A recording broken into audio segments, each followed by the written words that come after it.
देश विदेश की सभी खबरें जानने के लिए हमारे चैनल को सब्सक्राइब करें, बेल आइकन दबाना बिल्कुल भी ना भूलें, क्योंकि हर खबर पर है हमारी पहली नजर। नमस्कार, कॉबेट बुलेटिन न्यूज में आपका हार्दिक स्वागत है। मैं हूँ हिना इकबाल खान। चलिए बात करते हैं आज की खास खबरों की। खबर हल्द्वानी से है। हल्द्वानी में भाजपा के उत्तरी मंडल के सभी पदाधिकारियों द्वारा इस्तीफा देने से जहां पार्टी के अंदर असंतोष का माहौल दिखने लग गया है, तो विधानसभा चुनाव 2022 को लेकर उत्तरी मंडल का चुनाव से पहले सभी पदों से इस्तीफा देना पार्टी की कार्यप्रणाली पर सवालिया निशान खड़े करने का काम कर रहा है।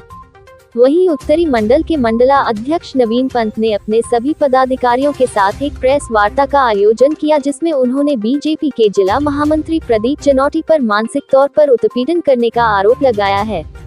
उनका कहना है कि जिला महामंत्री प्रदीप जनोटी समय समय पर मानसिक तौर पर कई माध्यमों से उन्हें नीचा दिखाने का कार्य किया जा रहा था।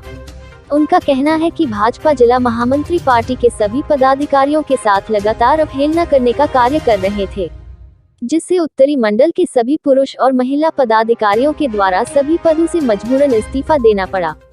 गौरतलब है कि भाजपा के संगठन के ढांचे में जहां हल्द्वानी विधानसभा में उत्तरी मंडल का अहम रोल माना जाता है, तो वही इस्तीफा देने वाले उत्तरी मंडल के पदाधिकारियों ने पार्टी के जिला महामंत्री पर गंभीर आरोप लगाए हैं।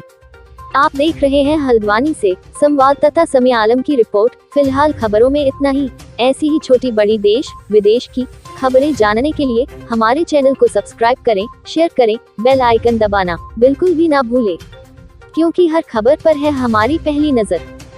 बताया था अभी, वो नाम भी आपके सामने रखे। जब मंडल अध्यक्ष के कार्य क्षेत्र में मंडल में अनाधिकृत दूसरे के द्वारा किसी न किसी बहाने हस्तक्षेप और कहीं डिस्टर्ब किया जाता है, तो उसका गुटबाजी पैदा कराई जाती है, तो व्यक्ति क्या करेगा।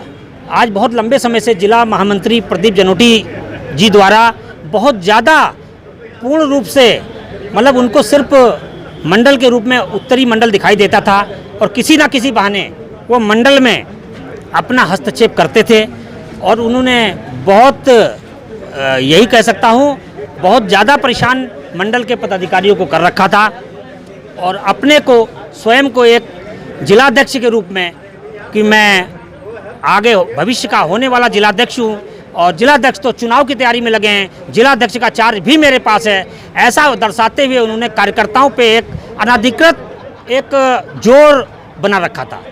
और कहीं ना कहीं कार्यकर्ता ना होकर के ऐसा लगता था कि प्रदीप जनोटी जी कार्यकर्ता को कार्यकर्ता ना समझ के कर्मचारी, और जैसे वो जा से जिलाध्यक्ष ना होकर होने वाले जिलाधिकारी बनने वाले हैं, जिसका हम सभी को बहुत हम लोग आहत हुए।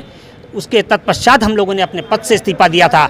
हम पार्टी का सम्मान करते हैं, पार्टी के वरिष्ठों का सम्मान करते हैं, परंतु पार्टी को नुकसान पहुंचाने वाले ऐसे लोगों का हम बिल्कुल बर्दाश्त नहीं करेंगे, जो भारतीय जनता पार्टी की छवि को खराब कर रहे हैं, और आने वाले 2022 के चुनाव में कहीं ना कहीं पार्टी को नुकसान पहुंचाने का कार्य कर रहे हैं, कार्यकर्ताओं को, छोटे छोटे कार्यकर्ताओं को आहत कर रहे हैं। हमारा इसी चीज़ का विरोध है। आपने कहा कि आपने ये जो आपके क्षेत्र में मेयर हैं, मेयर गुपचुप बैठक कर रहे हैं, बताया नहीं जाता है, उसको लेकर भी आपने नाराजगी रखी। और देखिए, मेयर साहब द्वारा हमारे नगर हल्द्वानी उत्तरी मंडल, क्योंकि वो पूरे नगर के मेयर हैं, तो जायज़ सी बात है, पर कुछ पदाधिकारियों को लेकर के बूथों की बैठक करना, उसका प्रभाव दूसरे अन्य कार्यकर्ताओं पे पड़ना, उसका बहुत दुष्प्रभाव मंडल में आ रहा था।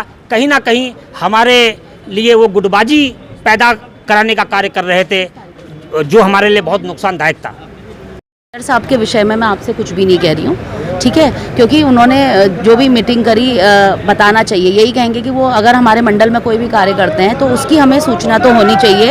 एक महिला मोर्चा की अध्यक्ष होने के नाते मैं सिर्फ आपसे ये कहूँगी, मुझे सबसे सर्वप्रथम तो जो हमारे जिला महामंत्री जी ने बोला कि जो चाय की जो बैठक थी वो मेरे समझ में नहीं आई। दूसरा ये कि हम किसी भी प्रकार का किसी भी अगर कोई महिला कार्य में आती है या एक वो अगर ये मान के चल रहे हैं आप वो राजनीति में आ रही है, तो किसी को भी अधिकार नहीं है कि उसके बारे में आप कुछ भी बातें करें। ठीक है, कोई भी हो, चाहे वो कोई महिला ही कहे या पुरुष ही कहे, ठीक है। मेरा इस्तीफा देने का मेन कारण ये था कि सर मैं दबाव में आकर के कोई भी कार्य नहीं करना चाहूँगी। मैं 1 महीने से परेशान थी, 1 महीने से जो मेरे को कहा गया था कि एक तो चाय वाली वार्ता मैंने आप लोगों को बता दी, दूसरा है कि मेरे जो पर्सनल लाइफ है उसके बारे में मैं किसी का भी इंटरफेयर सहन नहीं करूँगी। सर सर ये ऊपर से ही था, हमारे बहुत बड़े बड़े दिग्गज जी महामंत्री जी नहीं, ये ऊपर से सर कई लोगों का दबाव था। मैं उस विषय में आपसे कुछ कहना नहीं चाहूँ जी। महामंत्री ने जो चाय का विषय था, उन्होंने बोला कि चाय पे वार्ता, वो आज तक हमारे समझ में नहीं आई। मेरी महिला ये महामंत्री जी भी मेरे साथ थी, तो क्या बोलते हैं, मैं बिल्कुल उस बात को समझ नहीं पाई सर। उनकी जो चाय की वार्ता थी, मैं आज तक भी उस बात को समझ नहीं पाई हूँ कि वो चाय की वार्ता को उन्होंने इतना बड़ा क्या समझ के इशू बना करके उन लोगों ने जो बोला, और कि ऐसे मंडल नहीं चलता है। ये गलत बात है ना कि वो कहें कि क्या मंडल में सर